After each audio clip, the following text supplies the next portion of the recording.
we're going to go over potentially, and as mentioned, if a teacher was Bowser and they try to send out the worst troop at the student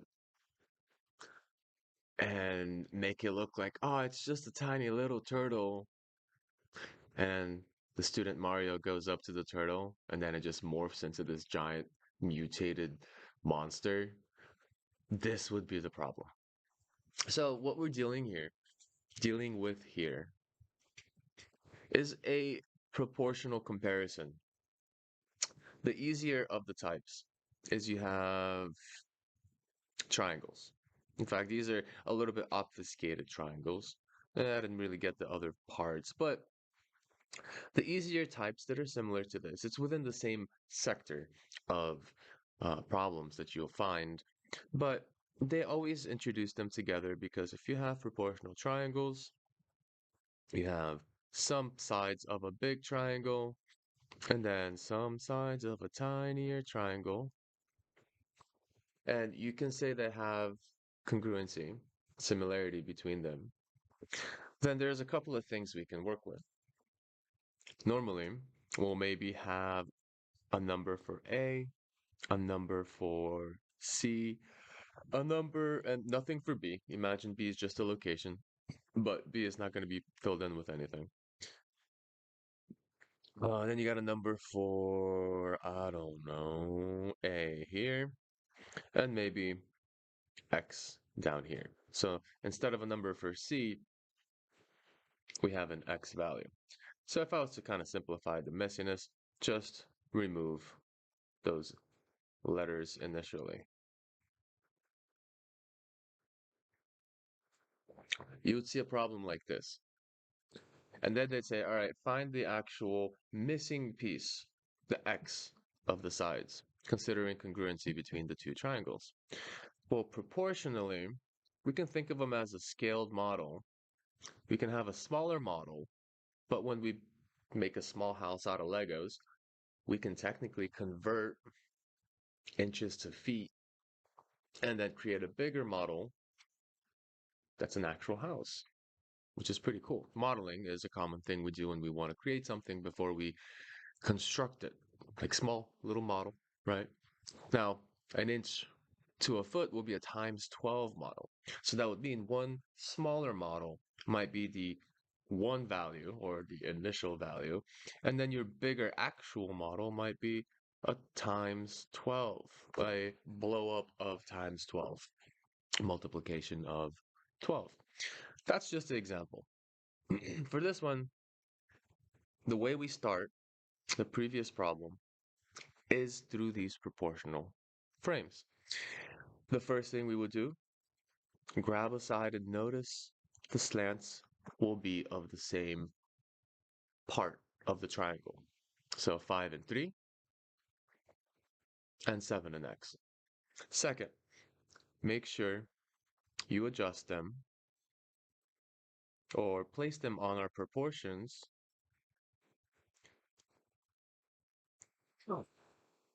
in a couple of ways. First, it's the part for part. So hypotenuse to hypotenuse, those are the red numbers on the numerator. Then it's the leg to leg, so 7 to x. Those are going to be across from each other. So hypotenuse across from each other and legs across from each other. The next thing to really take into mind, which is probably, well, this is the more important part, I would say. You want to make sure that your corresponding comparisons are on the same side of the fraction for both the top numerator and the bottom denominators. The second thing to keep in mind is that we're using the same triangle on the left side. So this is the left triangle. And then we have the same triangle on the right side. So there's kind of like a tops match, sides match. Cool. The tops are going to be based on the location of those numbers, hypotenuse to hypotenuse, leg to leg. And then the equal sign separates the two triangles. So you're really just thinking of it as, hey, set them equal. And in the process of setting them equal, build a proportion to match each side. Perfecto. So we chose to put 5, 3, 7, and x. In fact, we can choose multiple ways. I'm going to do it a different way because I'm going to save an extra set of moments of time. I'm actually going to do 7x because there's no particular reason we have x at the bottom and the 7 at the bottom. I just started from the top left to the bottom right. But if I move my x to the top, I also have to move the 7 from the denominator to the numerator. What that does is just kind of simplify math for me a little bit. In this case, it's not a crazy simplification, but for the next one, that one still will be a little messy. The case is that if you have a big denominator that's really ugly, it's best to move it to the top just to have less writing. So now we're at a point where we're set to find this missing piece, the piece of the proportion of this smaller triangle. Now, applicably, this is actually a pretty cool little technique. So if you have like a skyscraper and you have a tree, that's not a skyscraper, that's just some story building. And then you're over here, and you know that from here, from you to the tree, let's call it 20 meters. The tree is about 10 meters. And then you also know that from you to the building is 100 meters. Well, you know what you can do from here? You're building triangles, man. So your eyesight here to here, give or take, as long as the tree matches the top and the top of the building also matches. So I gotta kind of make my tree a little bit, no, bigger. Go back. Maybe I'll make my tree a little bit bigger because you kind of have to make sure both of those match each other. So there's my tree. I've artificially grew it to be bigger. So the top of the tree hits the top of the building, and then your eyesight catches that. Well, then with this process, you can figure out how tall that building is. For real, using this proportional process. Because you're essentially building a triangle. Let me make it look like a building. Here's your windows. And of course, welcome to modern commercialism. It's your business building. So you're able to essentially take just the distances that you can measure, the top of a tree and the distance you walk, and you can adjust that because you're a variable, right? You can walk wherever you want. So if you find a point where that tree is hitting that exact part of the roof, the top of the building, and then from that point, you measure how many steps it takes to get to the tree. And I guess you kind of have to climb the tree and measure it in some form. You could probably do it with a drone or an app or something. Probably a drone. Or a couple of meter sticks tied together. Get creative. But once you find out the tree size, height, and then the distance you are from that tree, at the point where the tip of the tree is actually touching the tip of the building, then you can find the missing height of that actual building without having to, I guess, have a bunch of meter sticks floating in midair or whatever other method. So it's a pretty cool method, and it's a form of the similar proportional triangles. Anyway, as far as applicable, that's what that is. We're just doing some basic math here. So what we will do is we're going to multiply 5 to both sides. This side cancels, right side stays. Going to multiply 3 to both sides. Actually, I don't need to do the 5. Shortcuts. I'm still sleepy. The 5 is already on the left. Why care? Why care? We just want x by itself, so we just multiply 3 on one side. There we go. Now x is by itself. See? This makes a difference between a student doing extra work and taking extra time to make a test workout and then spending extra time wasted versus just doing one thing. So get some sleep for a test, yeah? I just woke up. I'm still processing my coffee. Anyway, 7, 3 to 21, 5, x. And this is going to be 4.2. So that's going to be about a 4.2 meters or whatever value, because I haven't really designated any particular measurements to these angles or these sides. But this is the format we're looking for. This is the process we want to take. It just turns into a monster. So I had to kind of give this to the side to show what the focus is for the problem we're about to go through. This is just the what do you call those? The mini boss. This is the mini boss right here. We just went through the checkpoint, game saved, we found some extra health potions, and we're finding a lot more health potions and ammo. And we're like, uh-oh, something's coming up. And there's now a save point, and there's a big door, and now we open the door, and we got this boss battle right here. So in the similar fashion, we're still comparing proportions. This is why proportions are so cool. I'm nerding out a little bit. When you have proportions, you can essentially find the heights of buildings using trees, knowing a couple of measurements in between. You can also do this with matching factors. The piece that we want to really pay attention here is the fact that we have parallel lines. All these three lines are straightforward, parallel, never going to touch each other, no matter how far we go to the right, they're just going to keep being parallel. So that's kind of an important factor for us to recall here. The second is that this other line going through the parallel and this one, they are a single segment. They're a single segment coming through, and they're very consistent. They're not changing direction. They're not like breaking off and then going this way. Just a straight single segment, or well, line, because we have the arrows at the end. With those factors together, we are still using proportions. This is where it gets fun. We're using proportions that are going to get very, very, very messy. And WTF for sure. God, why is this green happening? Should I put this light on? Oh, that's nice. Okay. That removes the green. I'm still working on green screen stuff. I'm not good at that streaming thing.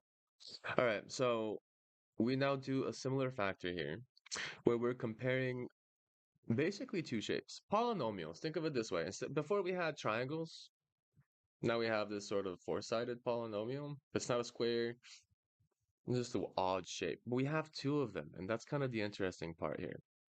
So one of them is going to be located right here because of the parallel lines there.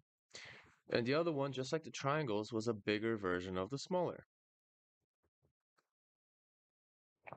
Right, so ignore all the arrows going everywhere. It's a little extra confusing, but when you see that it's one shape proportionally made bigger to another shape, it's a lot more straightforward to look at than looking at all the lines and arrows going everywhere.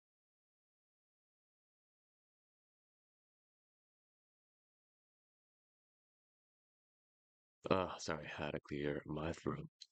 So that just means we're basically doing the same thing. We've got two shapes in comparisons, and proportional comparison as well.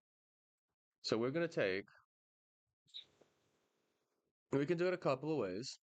I can say, all right, 12 and x minus 2 to keep the same shape on the same side of the fraction. And then 3, this is a fat 3, 3x minus 1, 24 on the right side, keeping the shapes across the equal sign proportion, but also making sure that what this 12 is representing the slanted side. So there's 12 and there's the slanted side. And then the x minus 2 is more of the straight up side. X minus 2 and the 24 still matching. So that's just a check we can mentally do. Or we can build it that way from the get-go. And that's what I've done. But if you're not too sure, just remember, focus on the shape on one side. So shape 1 and then shape 2. And then based on shape 1 and shape 2, the corresponding sides too, they have to match. This would be a problem if we built the fraction like this.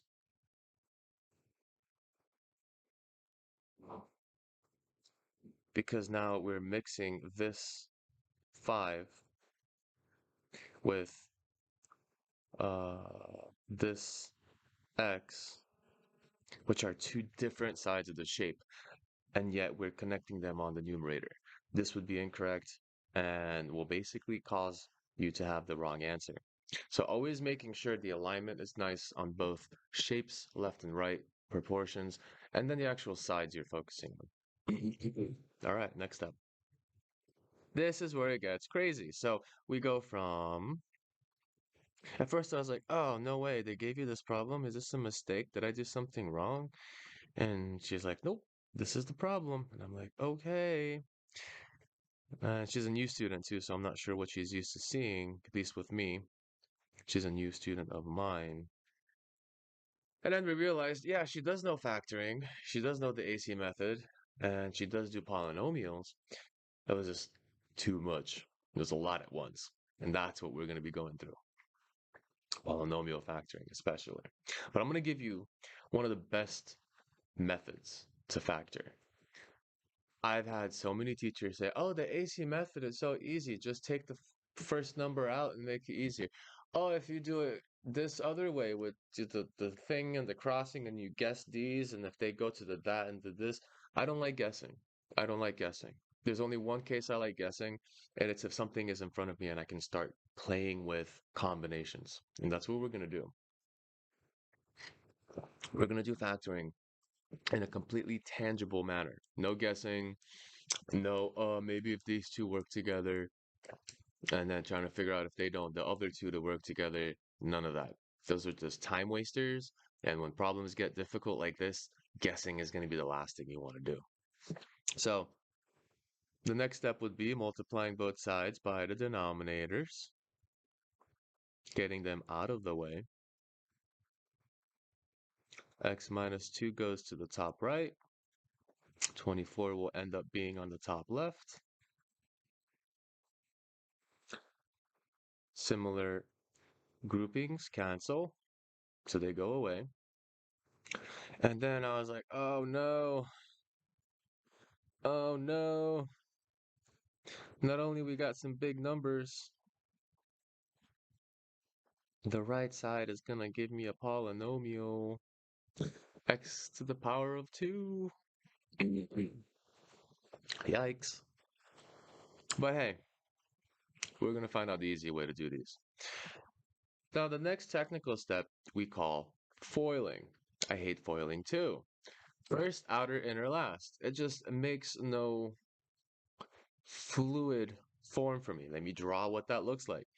First, outer, inner, last. It just looks like lines everywhere to me. Someone's like, oh, it looks like a smiley face. Some teachers will say, look, it looks like a smiley face. Let's make math fun. No, no. The point of foiling is to combine four objects in every possible combination. You have 3x, you have 1. Actually, we'll go with this. We'll go 3x. We have 1 on the left.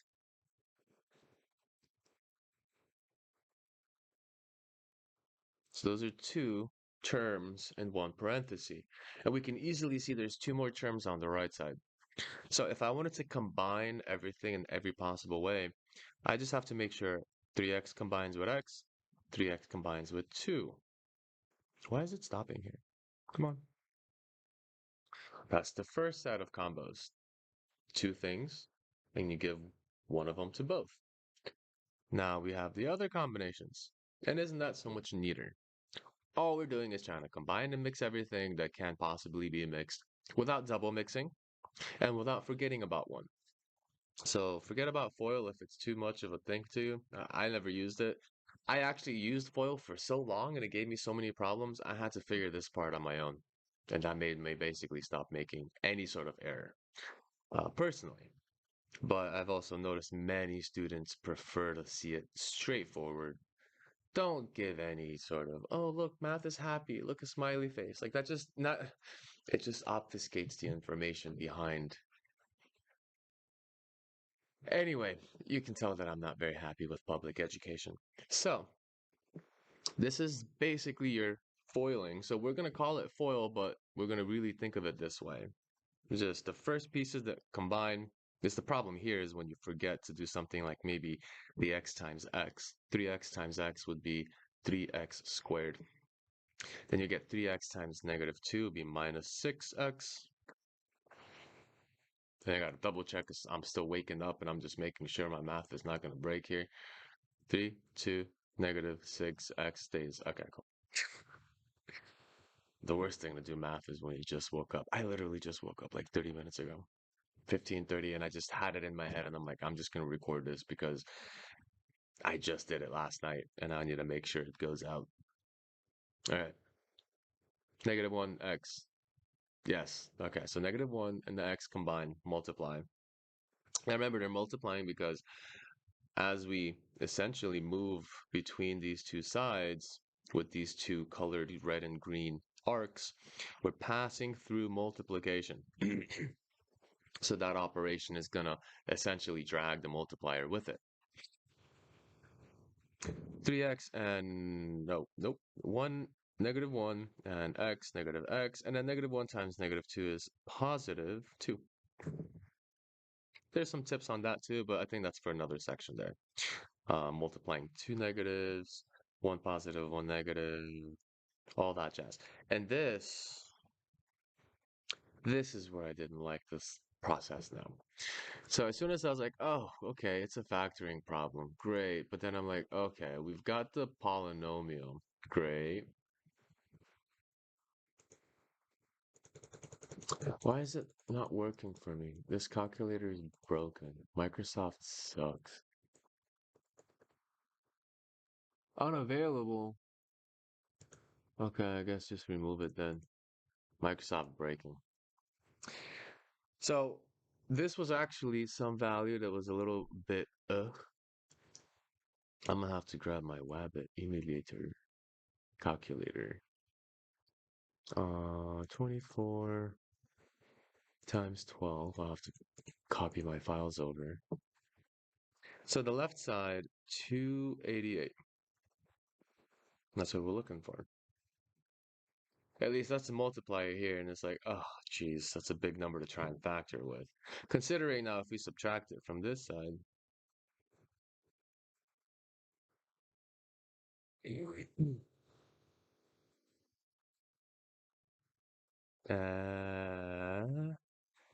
what am I doing? Math forward without doing the math right? 288, and minus 288. I didn't combine these two. That's negative 7x, 3x squared. And then the movement of 1 to this side cancels to 0. Now, this was also a thing I have to mention. If we have a single x, meaning there's no actual power, then we're used to getting x by itself, meaning get x to one side and everything else to the other side. And that'll give you a format of x equals to blah, whatever it's equal to, at least whatever the math ends up being. And when we have the x equal to situation is when we know we're done because it's actually telling us x is equal to 5. It's the same thing, right? It's x is 5. And once we get to that point, we know the answer. However, when we have these squares, we have to adjust a little bit. And that adjustment is we can't get x by itself yet. So we got to place everything on one side, remove everything from the left so it actually is a 0. And here's our final piece here. 2 minus 288 minus 286. Yeah, this is what we're factoring. And if you know where we're going, you know the WTF is popping up somewhere around now. What's the formula? So, there's a couple of things we can start with. And it's not going to be guessing to find out which two numbers are going to combine or multiply to 286 with 3 to get the 7, and then just think about it in midair. The first is we're going to take a factor tree. This is always the situation. And then after we find those numbers, we'll go into group factoring. But at least we're going to have guidance that's not going to be guesswork. We're not going to just stare at this and then get the two parentheses and just be like, The problem here too is that the 3 doesn't really come out. One of the nicer things that could have happened is if this was something that this had. So if instead of a 7, we had a 9. And then I think 286 might actually 286 divided by 3. No, that still doesn't work. So 286 still doesn't have a 3 in it. So if all 3 of these terms were divisible by 3, then we could have taken the 3 out, would have simplified our life dramatically. Okay, why are we here? However, it's not the case. It's far from the case. The case is on the other side. Oh, sorry. The case is in the other castle. Your princess is in the other castle. This one is a little bit extra. So the beginning is always going to be, all right, AC method. We know this.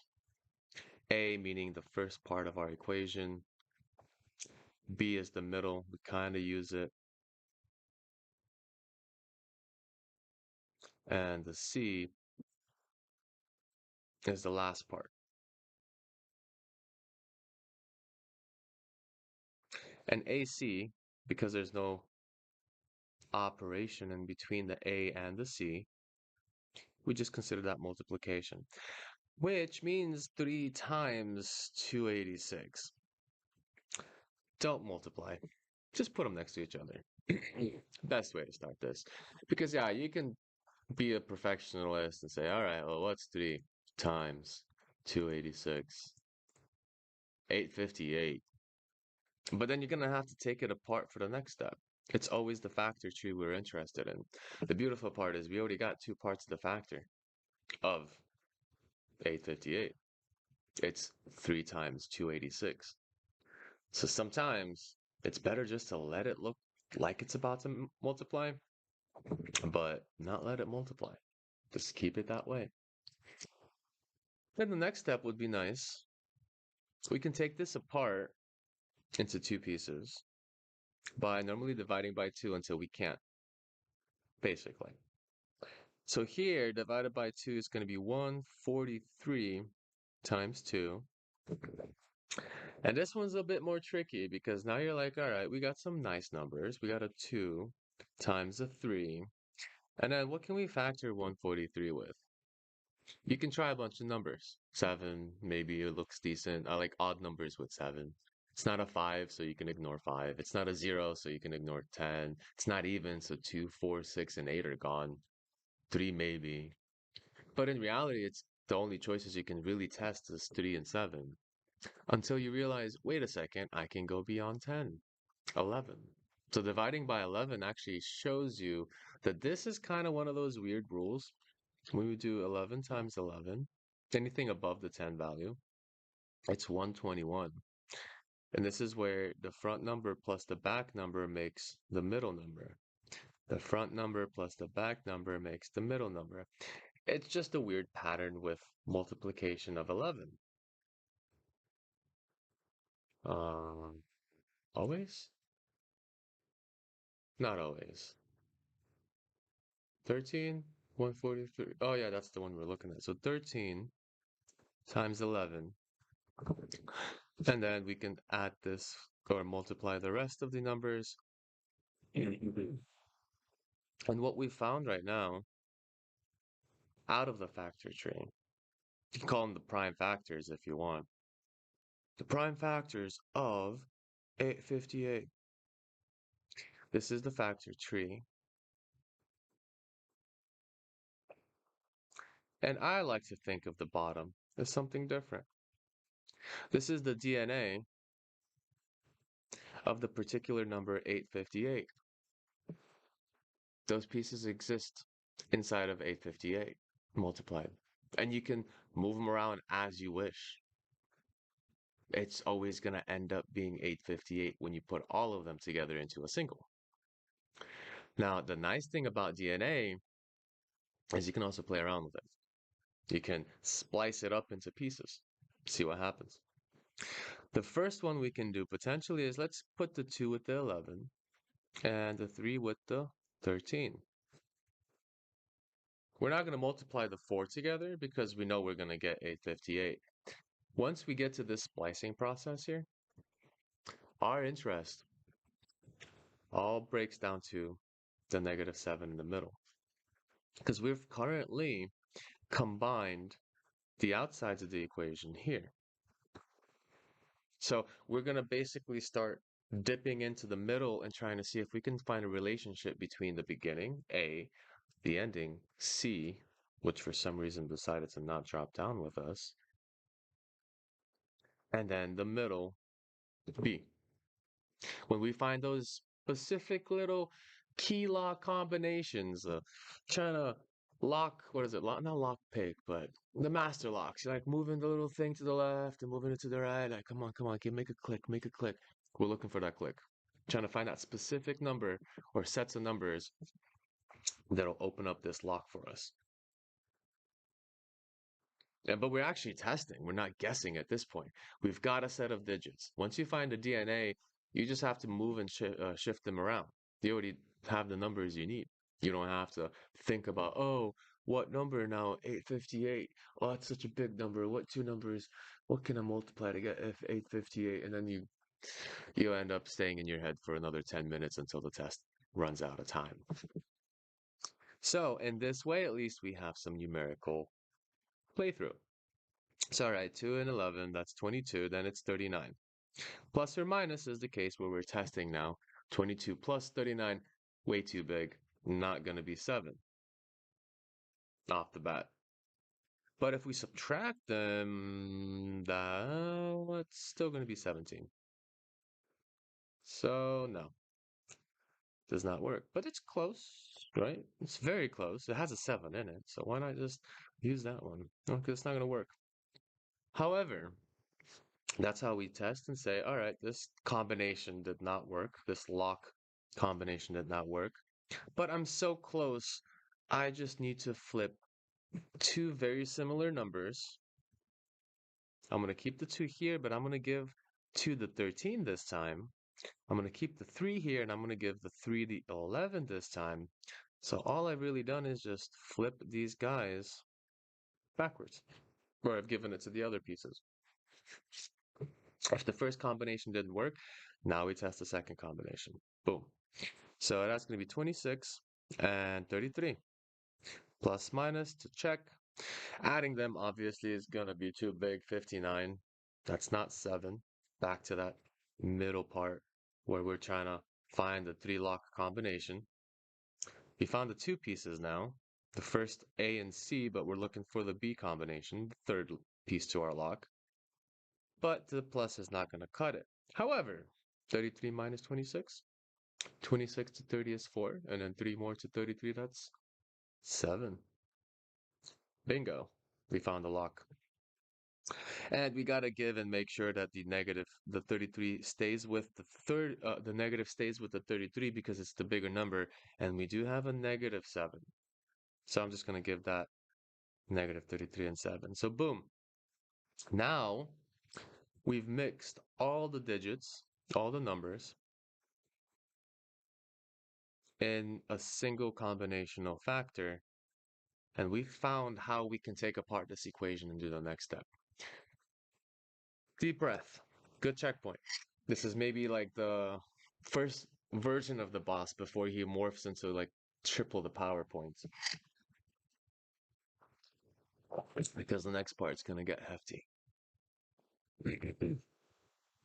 At the least, we can say we've gotten to this point. We found 2 digits that are going to give me -7. Now in math, we do a lot of tricks, a lot of magic tricks. Probably mentioned it before, but I'll mention it again. We can take a 0 and split it into 2 plus, or -2 plus 2. Isn't that equal to 0? We could put a 0 anyway, really. I could put a 0 right at the end of 7 and call this. Then I can also say -7 is also equal to 2 minus 2. I can do that at any point in time that I wish. It's just better when you do it strategically. There's no point in doing it here. But that's kind of the factor we're thinking about. We can always split numbers in multiple ways. So having that instinct that one number can actually be a representation of two different numbers in addition subtraction, or as we did originally, hey, no, okay, highlight multiplication. You can see 858 as its own single digit, or you can also see it as 3 times 286. Heck, you can even so far as see a single digit as its full primal DNA, right? So there's so many different ways we can essentially mathify something that may not ever exist and pop up with something that is like, all right, I guess it makes sense. It's 2 minus 2 is 0, so cool. Why? Well, teachers are going to do this very often. And many times teachers will skip steps because they assume that you've already figured it. So then all of a sudden you have a number pop out of somewhere and you're like, wait a second, that number wasn't there before, but where did it come from? Help teach, help. Some teachers will be nice enough to explain again and again and again because you're listening now because you're like, oh, whoa, but someone else in the class is still staring at the ceiling. And then he's going to ask the question later again, and then we're going to go through the whole thing again. So, yeah, I understand both perspectives. Some teachers will not want to repeat themselves over and over, but it's helpful to do so. Even if you already understand it, to see it over and over. Repetition is where it's at. That's what helps us learn. So, while it's not really necessary for us to basically have a zero here, just -7, the split is what we're focusing on. The split just basically means if I can split a zero, I can also split a regular digit. And we just found two possible digits to split into the 7. That was the whole point of the process here. We wanted to take some numbers, split them, or add them to get the -7 so we can find some options for us to basically even out the whole equation. The equation of the zero here. So what I'm going to do personally, because it doesn't matter which way you split it, there's an easier way and a difficult way. I'm going to do the easy way. Because I see 33, I'm going to scoot the 33 next to the 3. And the 26, because the other one has a 6 and it's even, I'm going to squeeze the 26x next to the 286. That's a positive 26. So why did I put an x there when we were basically just doing a -7 with some basic numbers? Well, because yeah, we didn't include the fact that the original had an x. It's a type x. So we got to make sure the x follows through. The numbers are good. They just got to make sure the x's follow through. All right. So for some, this is already straightforward and you've done this multiple times. Just didn't maybe know that you can do the DNA to kind of simplify your process for you. And you probably went up to this number, 858, and were like, oh, God, it's a giant number. Now what do I do? So stop going up to the larger numbers. Keep numbers smaller. It'll do you good when you're going through the process here. Now we do group factoring. And I'm going to do it a specific way that most students will not do. I will identify what can come out of these groups before we actually take them out. Because there's a repetitive strategy here, and that repetitive strategy actually is easier to see when it's a single digit than when it's a bigger set of terms. So let's identify first the first parenthesis. We have a 3 and an x and a 3 and an x available to take apart. But before I take it to the front, I'm just going to take it to the front of each of these individual groupings. This is the best way to get the next point after. Here we've got a 26, and I believe 286 divided by 26 is 11. Cool. So we do have a 26 times x. That's fair. We can kind of just put a multiplication between them. But then this one is 26 times 11. All right. So why did I do it this way? Because now we can visually see some matching. Cool. These can be taken and written once in the front, and whatever's left over after we move them to the front stays in the parenthesis. So the x, which is not highlighted, minus the 11, which is not highlighted, stays. X, which is not highlighted, minus the 11, where it's not highlighted, stays. And then you've got the 3x that comes out to the front, and the 26 that comes out to the front. All right. Muy bien. So let's rewrite this nicely.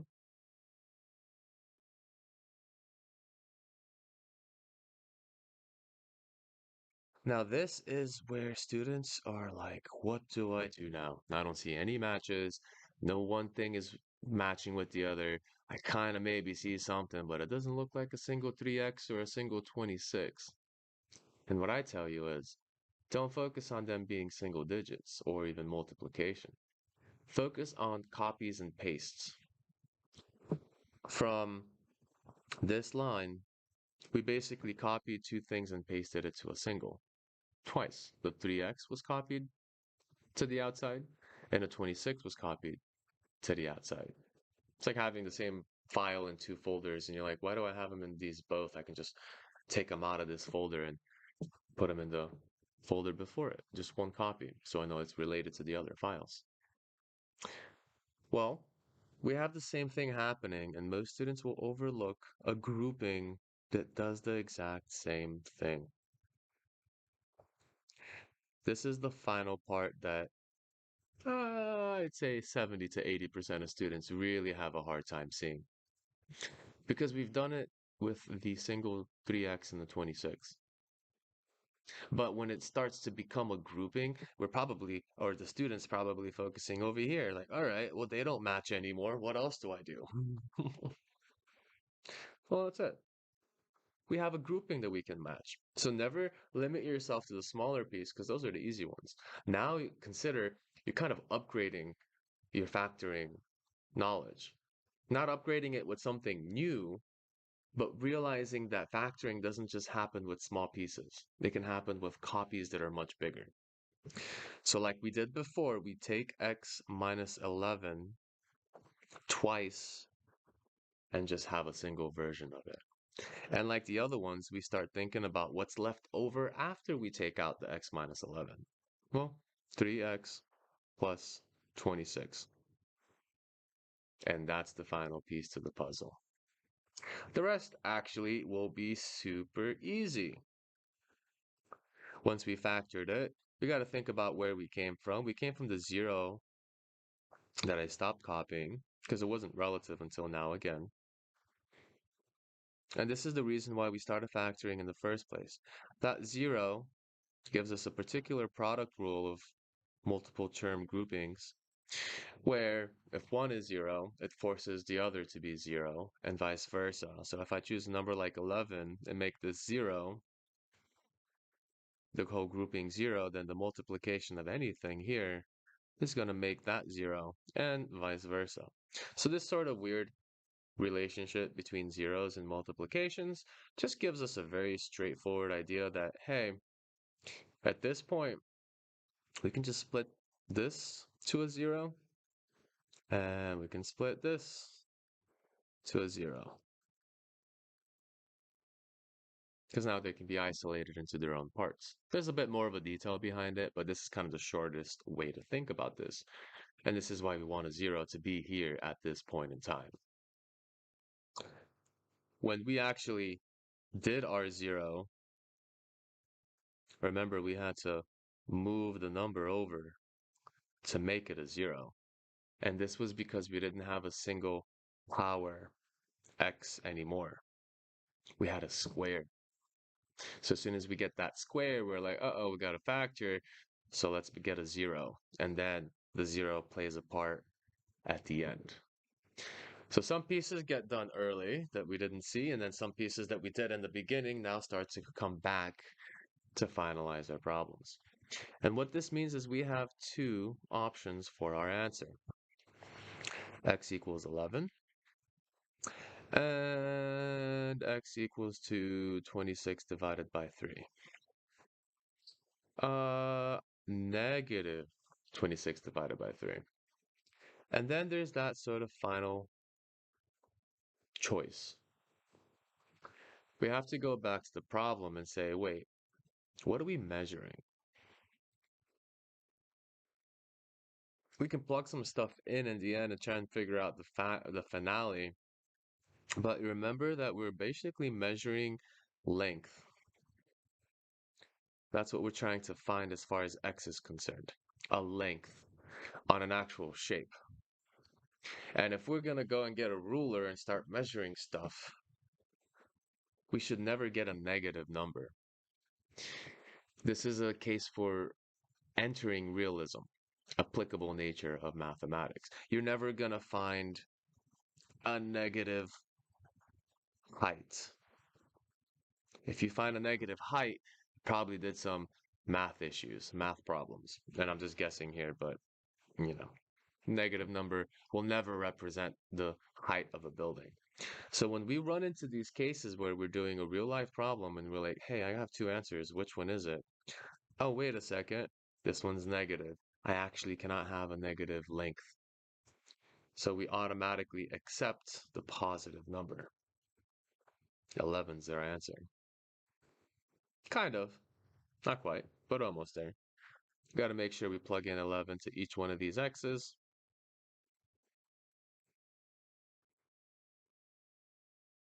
Got to be 33 minus 1, which is 32. So this side is 32, and this side is 9. That's the final answer. And we've defeated the Bowser mutated teacher, professor, demon. What's the word I'm thinking of? Demonization? The disfiguration? There's like a weird word for a very dysfunctionally mutated face. Anyway, that's it.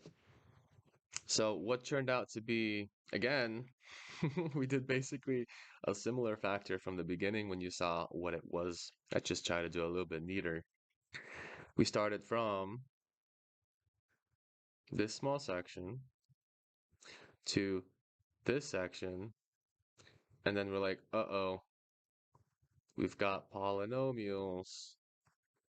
Uh-oh, we've got weird numbers, AC method, group factoring, and finally getting your zeros. All right, I got it out of my head. There's a lot of little pieces in here that are very useful, very, very valuable. As far as not even just for this one problem, factor trees are very valuable to help you do problems much, much smoother with less error. Group factoring, very specific to a problem like this when we're trying to solve for a zero polynomial. But foiling, that was a very nice shortcut to kind of clarify. Make sure the foiling makes sense to you. If the other way with first, outer, inner, last works, do that too. That's fine. If it doesn't make sense, use this format. We're just combining every possible combination of 4 pieces. One of them is 3x, the second one is minus 1, the third one is x, and the last one's negative 2. And they're grouped in a specific way that we're not going to combine 3x and minus 1, right? That's a given.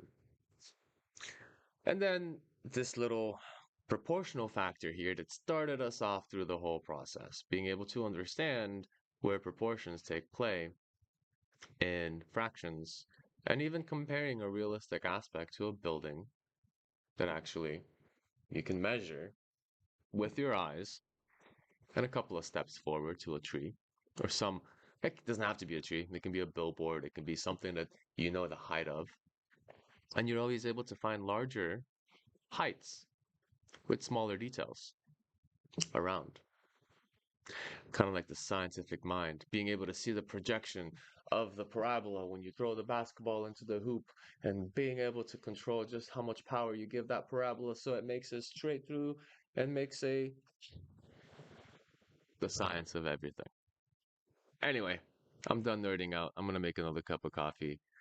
Hope this was helpful. I'll probably I like this as a standalone. So I might actually just upload this as a regular video in the end too. Yeah. We didn't go through a lot of different things, and I probably did I'll probably cut myself digressing right now, just talking and babbling because I'm supposed to press